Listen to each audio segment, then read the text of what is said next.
자, 2월의 세 번째 일요일, 사순절 들어서 두 번째 맞는 일요일입니다. 날이 좋죠. 어제 한 50도 넘었다 그래요.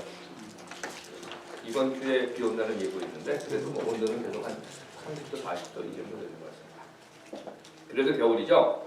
추운 날이 있어요. 그래서 온도의 차이, 그리고 차이와 차이의 사이에 들어있는 여유. 지난주에 제가 말씀드렸습니다. 마진을 가지고 날씨를 생각하시고 날씨뿐만 아니라 삶도 이 마진을 가지고 계획을 하시길 바랍니다. 지난주에 제가 그 쉰소리로 이야기를 했는데 들어주셔서 고맙다는 말씀을 먼저 드려야 될 것 같아요. 제가 돌아가서 그 설교 녹화한 거를 이렇게 들어보니까 참 듣기가 좀 거북하더라고요. 이번 주에는 좀 나아졌고요. 하지만 제 나이가 그리 많이 먹은 건 아닌데 회복이 예전처럼 그렇게 되지는 않더라고요. 금방금방 뭐 하룻밤만 자면 탁 난다 이런 거는 이제 없는 것 같아요. 이런 말씀을 드리는 이유는 난 늙었다 이걸 말씀드리는 건 아니고 여러분들도 그렇게 됩니다 하는 이야기를 하려고 하는 거예요. 좀 섭섭할지는 모르겠지만 하지만 그건 현실입니다. 그러니 결론은 이것이죠. 아프기 전에 일 벌어지기 전에 잘 관리하시고 그리고 잘 다스리십시오 하는 이야기입니다. 인생사도 그렇다고 생각이 들어요.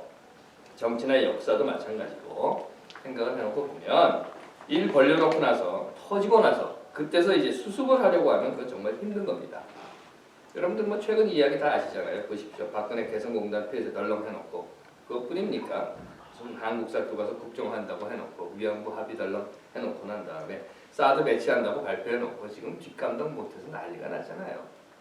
결국 한다는 소리가 뭡니까? 아몰랑 이러고 있는 거죠. 다 남 탓이나 하고. 박근혜는 그렇다 하더라도 우리는 그러지 맙시다. 마진을 가지고 여러 가능의 수라고 하는 여유를 두고 아프기 전에 일 터지기 전에 깊이 생각하고 잘 관리하고 그렇게 살아야 하지 않겠는가 생각됩니다. 기도할게요. 하나님 오늘도 우리는 살아갑니다. 살아야 하는 이유가 있고 사는 목적이 있어. 오늘도 우리는 생각하고 움직이며 살아갑니다. 다만 한순간 순간을 살아갈 때 오늘뿐 아니라 내일 그리고 내일뿐 아니라 더 먼 훗날을 위해 우리들이 어떻게 살아야 할지 오늘 너무 조급하게 살지 않게 하옵소서. 아멘. 1620년에 메이플라워를 타고 영국으로부터 미국으로 이주한 사람들이 있었습니다. 첫 번째 왔던 사람들은 우리가 그냥 흔히 들은 청교도 이건 아니었고요. 필그림이라고 했죠. 순례자들이었죠.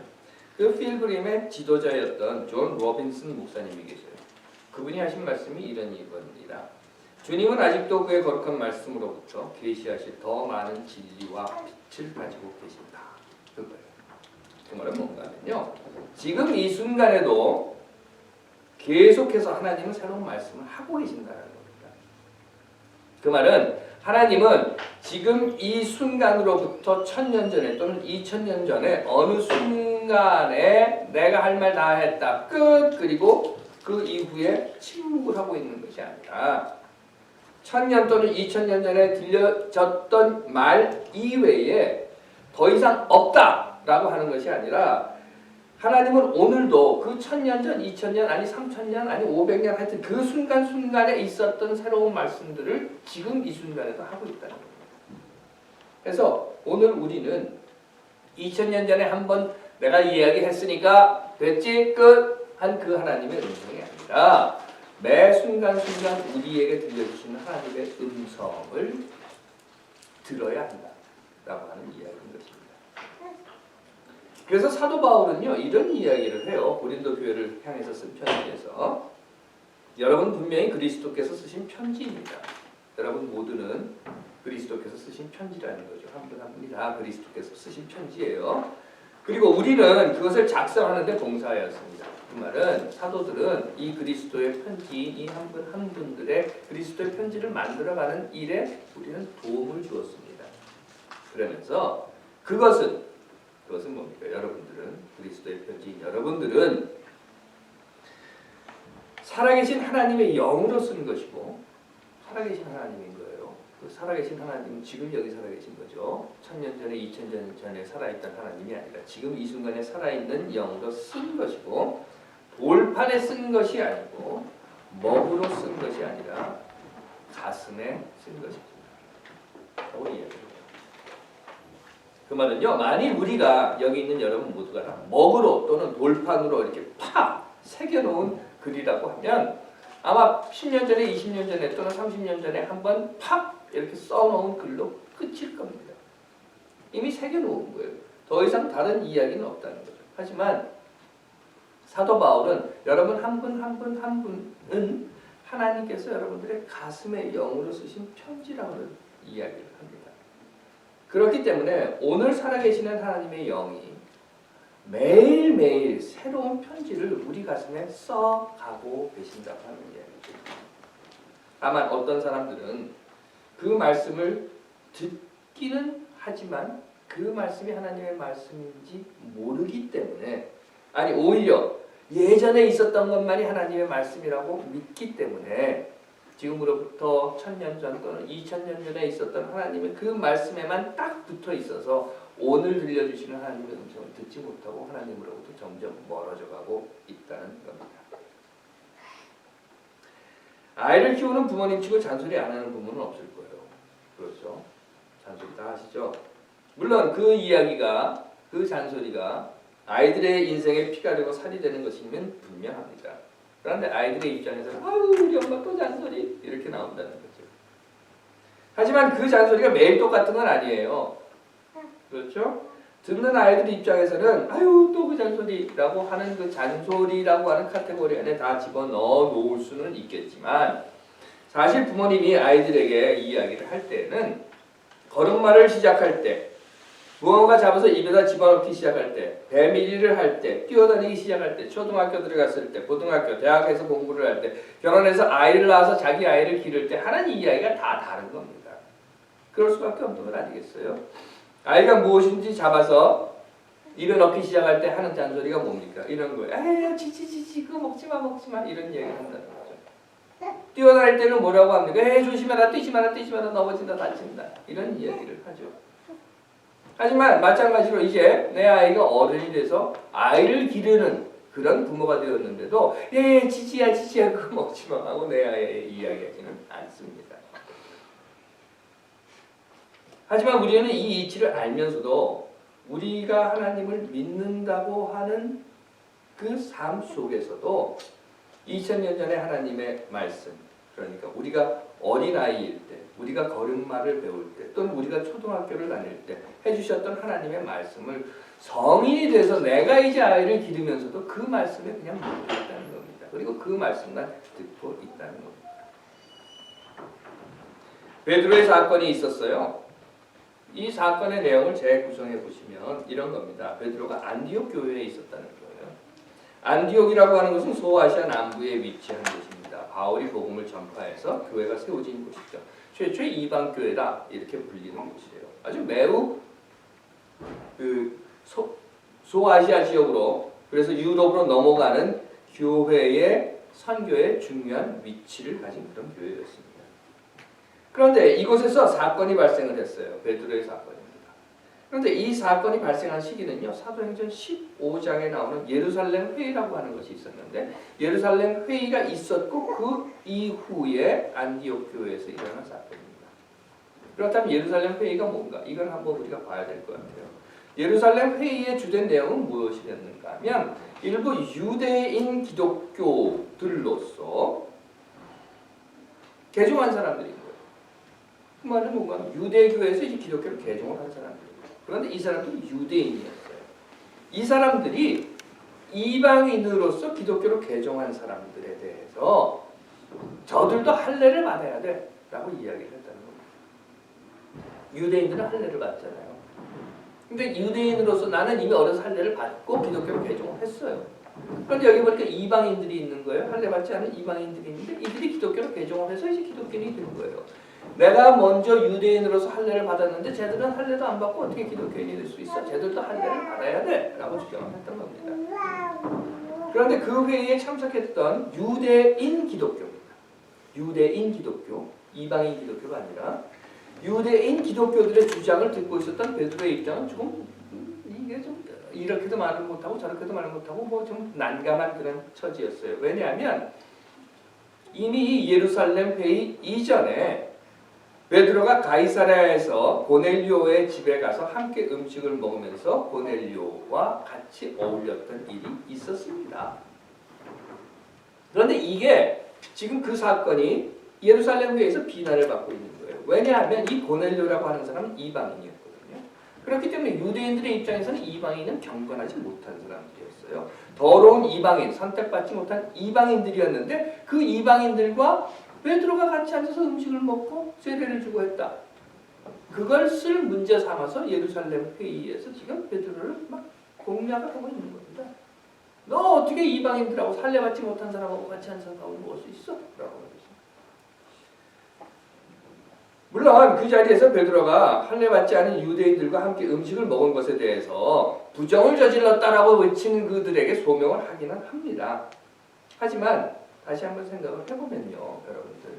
예수의 삶을 생각을 해본다고 하면, 예수의 삶이 무엇인지 우리가 믿는 바를 고백한다고 하면, 그리고 그렇게 예수의 삶을 통해서 그가 그리스도라고 하는 것을 고백하는 사람들이라고 하면, 더욱이 그렇게 고백하는 사람들 중에서도 교회 지도자들이 모여 있는 곳이라고 하면, 그곳에 앉아서 할례를 받았네, 받지 않았네 하는 이런 말 안 되는 소리를 하는 것을 우리는 이제 이해할 수가 없습니다.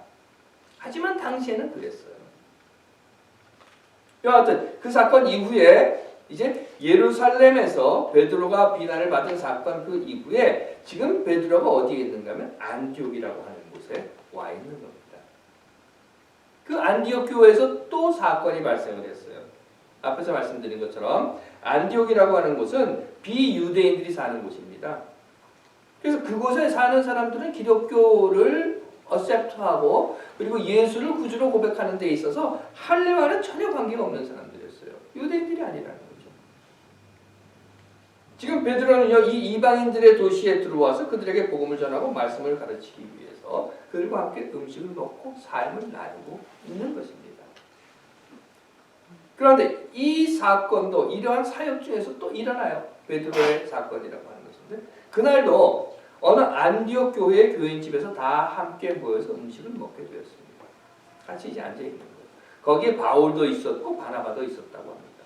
베드로가 앉아 있고 바울도 있고 바나바도 있고 그리고 베드로나 바울은 유대인이었고 할례를 받은 사람들이었고 거기에 모여 있었던 안디옥 교인들은 다 할례를 받지 않은 사람들이었어요. 그런데 마침 그때에 예수의 동생인 야고보가 예수의 동생인 야고보가 사람을 안디옥으로 보냅니다. 그래서 예루살렘으로부터 사람이 안디옥에 도착하게 되어요. 무슨 급한 말이 있었는지 아니면 뭐 베드로에게 뭔가 부탁을 하려고 했었는지 그건 우리는 알지 못합니다. 하지만 여하튼 야고보가 보낸 사람이 안디옥에 도착을 했고 그리고 베드로를 만나기 위해서 이 야고보가 보낸 예루살렘에서 온 유대인 기독교, 할례받은 기독교인들이 베드로가 있는 집으로 찾아오게 되는 거예요. 다시 말씀드리면 지금 베드로는 할례받은 유대인으로서 기독교인, 바울도 할례받은 유대인으로서 기독교인, 그리고 거기에 모여있는 사람들은 다 할례받지 않은 비유대인으로서 기독교인들과 함께 음식을 먹고 있는 그 자리에 예루살렘에서 할례 안 받으면 안 돼! 라고 우기는 이 사람들이 보낸 누군가가 그 집에 담돌을 하게 됩니다. 그랬을 거예요. 누군가 문을 두드렸겠죠. 하인이 나왔을 겁니다. 누구 찾아오셨습니까? 베드로 사도를 찾으러 왔는데요. 그러니까 하인이 잠깐 기다리십시오. 그리고 들어가서 베드로에게 이야기를 했을 거예요. 베드로 사도님 예루살렘에서 야고보 사도라는 분이 보낸 사람이 지금 베드로 사도님을 찾고 있습니다. 여기 왔는데요. 문 앞에 있는데요. 라고 이야기를 하자. 이 상황에서 여러분들 같으면 어떻게 하시겠어요? 아이고 반가운 사람이 왔구만. 어서 들어오라고 해. 먼 길 오시느라고 고생했는데 우리 같이 앉아서 밥 좀 먹자. 시장하실 텐데 얼른 오셔서 같이 음식을 나눕시다. 이렇게 했을지도 모르겠지만 베드로는 그렇게 하지 않았어요. 어떻게 했는가 하면 지금 이방인들과 같이 밥을 먹고 있습니다. 내가 할례받지 않은 이방인들과 같이 밥을 먹고 있다라고 하는 것을 예루살렘 사람들의 눈에 띄게 되면 내가 또 어떤 비난을 받을지 몰라요. 그래서는 이렇게 이야기합니다. 잠깐 아직 들어오지 말라. 잠깐 나 여기 없다고 해. 여기 없다고 해. 그리고서는 뭐라고 하는가 하면 얼른 자리를 털고 일어나서 뒷문으로 황급히 그곳을 도망쳐버리고 맙니다. 그 모습을 보고 있었던 다른 유대인들, 할례받은 유대인들도 있었을 거 아닙니까? 그들도 베드로가 주장장을 치니까 다 같이 움찔움찔해가지고 자리에서 일어나서 같이 도망가 버리는 거예요. 거기에 심지어는 바나바까지도 같이 베드로를 따라 도망쳤다라고 나와 있습니다. 왜? 할례 받은 사람들, 할례 받지 않은 사람들, 부정한 사람들, 유대인들, 비이방인들, 기독교인, 비기독교인, 뭐 이런 모든 것들이 다 한꺼번에 엉켜서 예루살렘 사람들에게 들킬까 봐서 슬금슬금 도망을 쳐버렸다는 겁니다. 자, 그렇다면 한번 이 그림을 그려보십시오. 거기에 같이 앉아서 밥을 먹고 있었던 비유대인들, 할례받지 않은 사람들로서 기독교인들의 입장에서 본다고 하면 여러분들은 어떻게 생각이 되시겠습니까? 저게 사도라고, 저게 복음을 전한다고 하면서, 저게 예수를 구주로 고백을 한다고 하면서 우리 놔두고 슬금슬금 도망하려고 해요. 왜 이런 일이 일어났을까? 저는 다시 이 말씀을 드립니다. 그것은 베드로가 오늘 들려주시는, 아니 베드로가 그 안디옥 교회 그 자리에서 들려주시는 하나님의 음성을 듣지 못했기 때문이라는 겁니다. 지금 내게 들려주시는 하나님의 음성이 무엇인지 찾으려고 노력하지 않았기 때문에 베드로는 새로운 것을 시도하지 않았어요. 하나님이 100년 전에, 200년 전에, 1000년 전에, 2000년 전에 들려준 그 음성에만 묶여 있었기 때문에 오늘 이 이방인들과 함께 먹으면서 복음을 전해야 한다고 하는 하나님의 음성은 듣지 못했고 그것을 시도하지도 못했고, 아니 오히려 시도는커녕 그것을 시도하려고 하는 마음조차도 두려움으로 굳게 닫히고 포기해버렸다는 겁니다. 하나님께서 사랑하시는 여러분, 이미 예수 그리스도의 죽음과 부활이라고 하는 것은 율법 시대의 종말을 구한 것입니다. 사랑의 시대로, 은혜의 시대로, 그리고 성령의 시대로, 그리고 베드로도 그 시대에 살았고 우리도 오늘 그 시대에 살고 있습니다. 그렇기 때문에 가슴은 하나님의 영으로 쓰여진 편지인데 생각은 돌판에 새겨진 율법에 박혀 있었던 것입니다. 베드로의 이러한 것은 참 안타까운 일이었지만 그 베드로 사건의 결과는 더더욱 참담한 것이었습니다. 그래서 새로운 시대, 새로운 말씀, 오늘 우리에게 들려주시는 하나님의 말씀에 귀를 막아버린 베드로의 행동의 결과는 사도행전 28장 중에서 15장 이후에, 바로 이 사건 이후에 다시는 사도행전에 베드로의 이름이 언급되지 못하게 되고 말았다는 것입니다. 하나님의 선교와 교회의 역사에서 그 이름은 사라져버리고 말았습니다.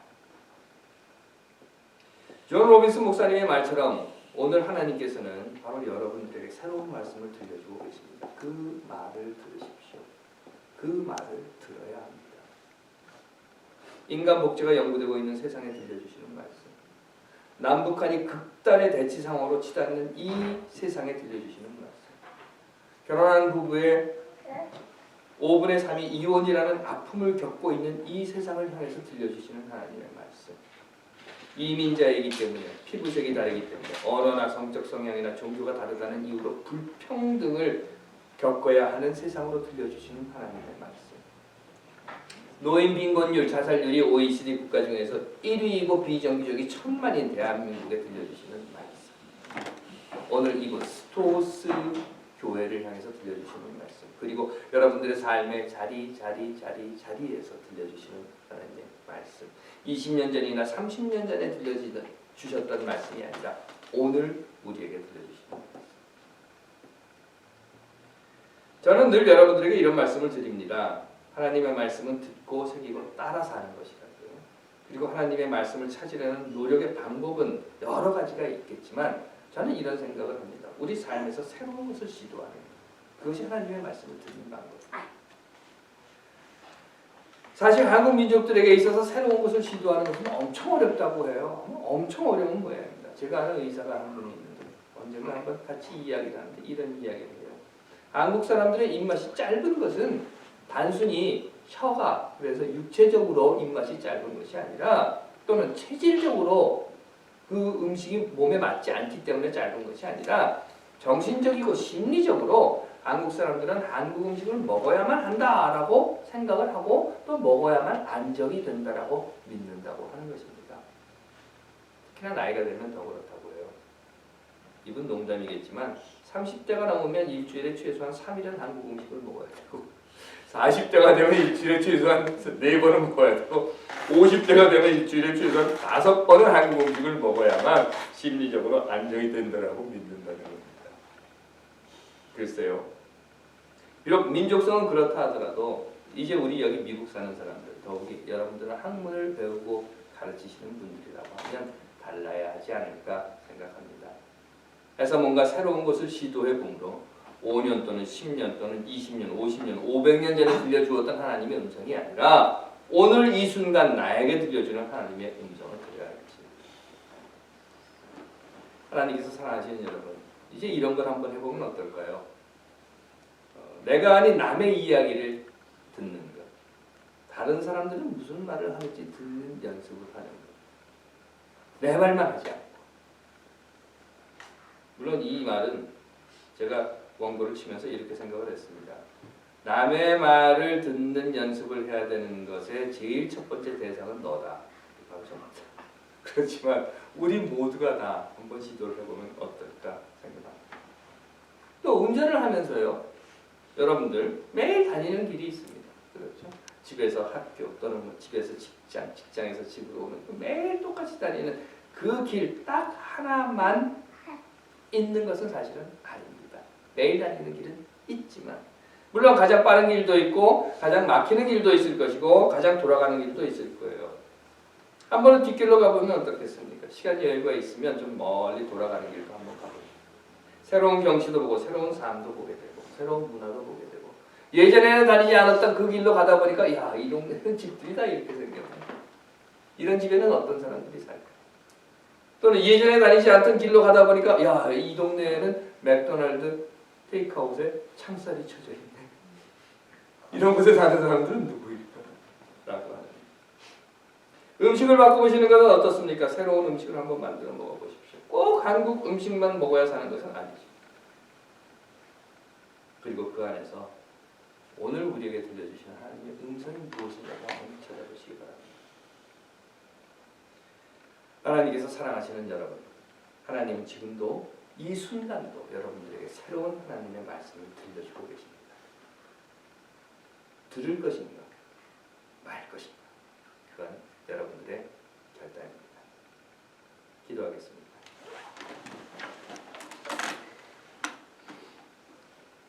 하나님, 오늘이 어제와 같다는 생각을 합니다. 하지만 내일이 꼭 오늘과 같아야만 하는 것은 아니라는 것도 압니다. 내일 우리가 어떻게 오늘과 다르게 살까를 고민하게 하시고 어제 우리에게 들려주시고 보여주시는 하나님의 모습에 묶이지 않고 오늘 그리고 내일 들려주시고 보여주시는 하나님의 모습을 찾아 듣고 따르는 우리들이 되게 하여 주시옵소서. 늘 우리에게 새로운 말씀을 들려주심을 믿고 간절히 기도합니다. 아멘.